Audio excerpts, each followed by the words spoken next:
There comes a point on the journey where logic no longer leads, where strategy reaches its limits, where knowledge exhausts itself, where even the sharpest mind bows in humility, and something higher takes over. That something is the sixth sense. Hill calls it the door to the temple of wisdom, a faculty that transcends conscious thought, an inner voice, a flash of insight, a sacred whisper that defies reason but delivers results. And make no mistake, this is not mysticism, this is mastery. Let me ask you, have you ever had a sudden insight, a voice that told you to act, an idea that hit you in the shower that changed everything, a dream that felt like instruction, not fantasy? That wasn't randomness, that was the sixth sense. And it doesn't visit the lazy, it doesn't frequent the uncommitted. It reveals itself only to those who have earned the right to hear it. Hill says it plainly. The sixth sense will work only when the other principles are understood and applied. It doesn't activate in a vacuum. It's not a shortcut. It's a culmination, a result of a mind so well trained, so aligned, so free of fear and full of faith, that it becomes a channel for something greater than itself. That's where the richest ideas are born. That's where the greatest inventions begin. That's where destiny whispers. Let's be clear. The sixth sense is not a replacement for thought. It is the crown of it. It is not emotion. It is divine intuition. It is not superstition.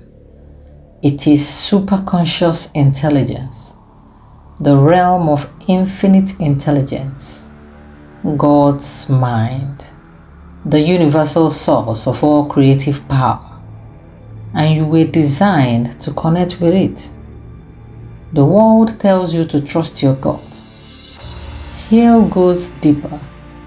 Refine your gut, because that whisper you hear, that sudden flash, that strong, inexplicable conviction, that's not hallucination. It's revelation.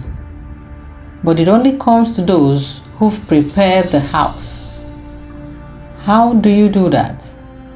By mastering the previous principles. Desire fuels the connection. Faith sustains the signal.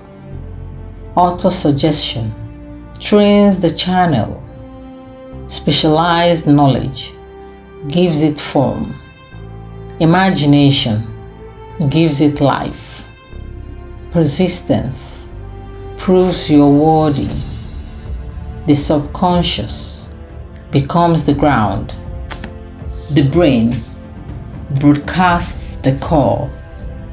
The mastermind expands the power.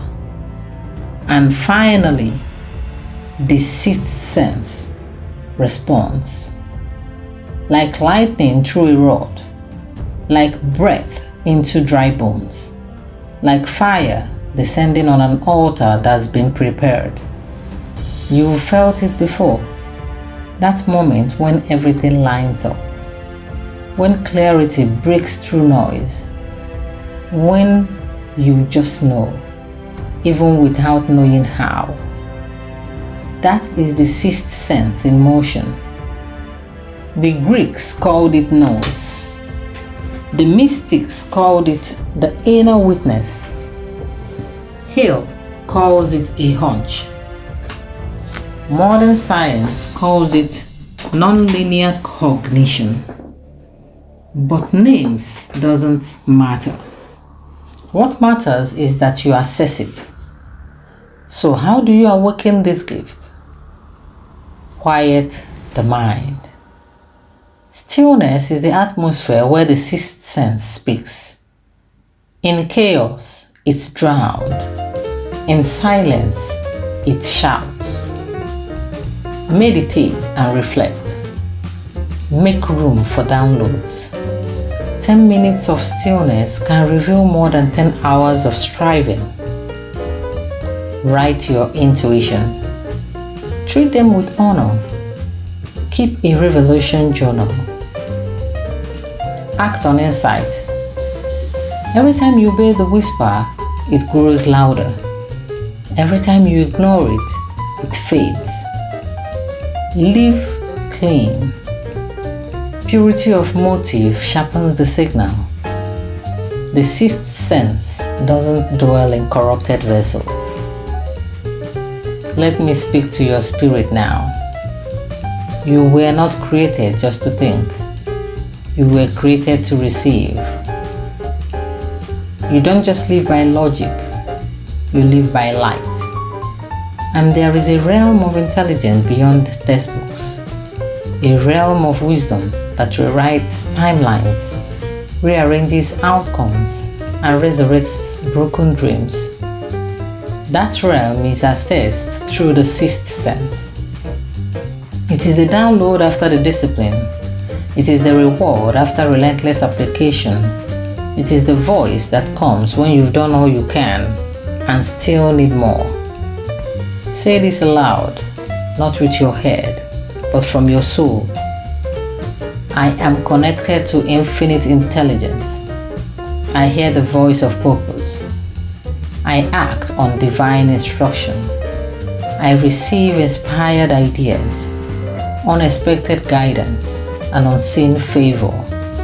The sixth sense lives in me, and I am never without direction. That's not affirmation, that's alignment. Let me leave you with Napoleon Hill's own confession. I now speak of a subject which I shall have reason to dread discussing. I shall not apologize for offering the brief suggestion, but those who have not assimilated the preceding chapters will not comprehend this. He knew most would ignore this. They'd skip past it. They'd say, "That's not scientific." But the wise, they'd lean in, they'd listen, because they know the invisible creates the visible. The unseen builds the seen. And the voice behind the curtain, that's the one that changes everything. So what now? You've traveled through the entire blueprint.